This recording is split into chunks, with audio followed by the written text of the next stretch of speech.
ndione chashamisa panyaya yamai ava yekubatwa mapatsi nomupurisa ko pane chitsva here?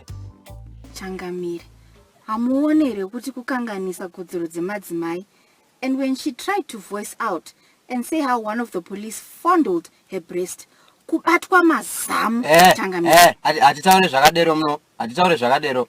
How does this happen in a democratic country? Changamire. Changamire. Zviri munzeve.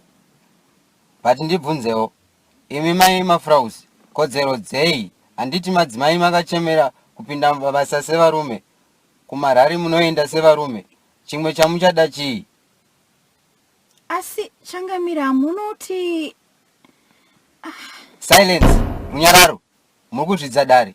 Isu takakura vakadzi vachibatwa mapatsi nezvimwe zvakadero. Musade kutipedzera nguva. Isu takwegura. Makoti session akareba anotinetsa.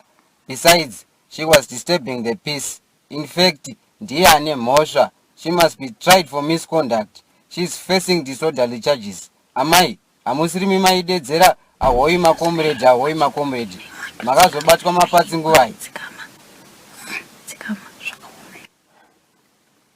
Regai tinomwa tii zvedu isu tapindwa nechando.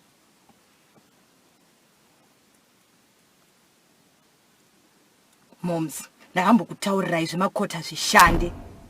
Iwo mutemo wekuti majaji are handpicked nevari kumusoro plus kuextend retirement age by a further 5 years. It benefits vari kumusoro ikoko. Furthermore, whoever listens to women when they complain about such issues?